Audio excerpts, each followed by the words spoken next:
Selamat pagi sahabat Alkitab yang terkasih. Marilah kita mengawali hari ini dengan melakukan perenungan akan firman Tuhan.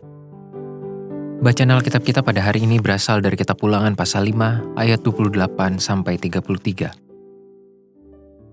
Ketika Tuhan mendengar perkataanmu itu, sedang kamu mengatakannya kepadaku, maka berfirmanlah Tuhan kepadaku, telah kudengar perkataan bangsa ini yang dikatakan mereka kepadamu. Segala yang dikatakan mereka itu baik. Kiranya hati mereka selalu begitu, yakni takut akan Daku dan berpegang pada segala perintahku, supaya baik keadaan mereka dan anak-anak mereka untuk selama-lamanya. Pergilah katakanlah kepada mereka, kembalilah ke kemahmu. Tetapi engkau berdirilah di sini bersama-sama dengan aku.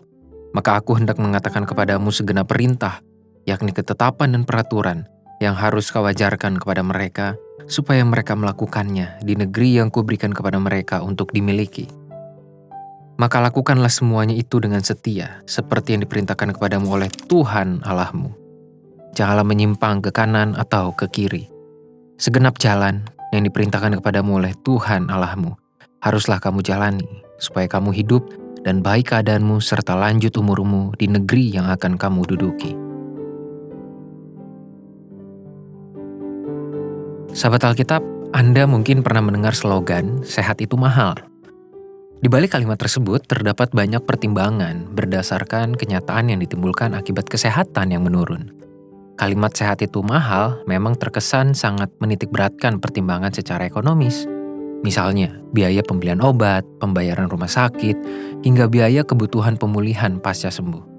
Seseorang yang sedang sakit pun biasanya akan memiliki kesadaran atas pentingnya menjaga kesehatan. Namun seiring dengan pemulihan kondisi tubuhnya, ia pun cenderung melupakan pentingnya menjaga kesehatan. Melupakan atau menganggap remeh kesehatan hanyalah salah satu contoh dari sekian banyak bentuk disorientasi dan ketidakmampuan seorang manusia dalam mempertahankan fokus serta komitmennya.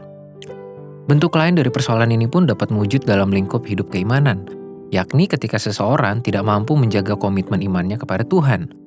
Terkadang, atau mungkin lebih sering, seorang manusia begitu sungguh-sungguh beriman dan berserah ketika ia merasa begitu membutuhkan Tuhan, misalnya di tengah kondisi hidup yang begitu sulit. Namun beda halnya ketika kesulitan itu sudah berlalu, secara berangsur ketekunan iman dan sikap berserahnya pun justru menurun. Catatan yang kita baca pada hari ini juga berbicara mengenai pentingnya menjaga komitmen. Pernyataan Tuhan yang terekam di dalam ayat-ayat ini telah menjadi sebuah peringatan sekaligus pengingat bagi bangsa Israel dan juga umat Tuhan di segala zaman bahwa kita perlu menjaga hati agar selalu setia kepadanya. Beriman kepada Tuhan merupakan sebuah praktik hidup yang perlu bersifat tahan uji, bukannya sebuah tindakan situasional. Jika kita perhatikan pada bagian-bagian sebelumnya, maka peringatan dari Tuhan seperti yang tertulis pada ayat 28 dan 29 pun menjadi sangat relevan. Melalui pernyataan itu, Tuhan ingin agar sikap iman bangsa Israel seperti yang muncul pada ayat-ayat sebelumnya tidaklah bersifat situasional atau sementara, melainkan sungguh-sungguh mewujud dari kondisi hati yang terfokus penuh kepadanya. Sahabat Alkitab, marilah kita mengevaluasi diri dengan mempertanyakan beberapa pertanyaan, seperti apakah hati dan pikiran saya masih terfokus kepada Tuhan? Jika tidak, hal apa yang menyebabkan ini terjadi? Kiranya kesetiaan dan sikap hormat kepada Tuhan selalu terpatri pada iman saudara dan saya. Marilah kita berdoa. Tuhan, tolonglah kami untuk memiliki keteguhan iman, kesetiaan, sikap hormat, hati dan pikiran yang selalu terfokus hanya kepada Tuhan. Di segala situasi dan kondisi kehidupan kami, susah atau senang, kiranya kami mampu untuk tetap hidup setia beriman kepadamu. Di dalam nama Tuhan Yesus kami berdoa. Amin.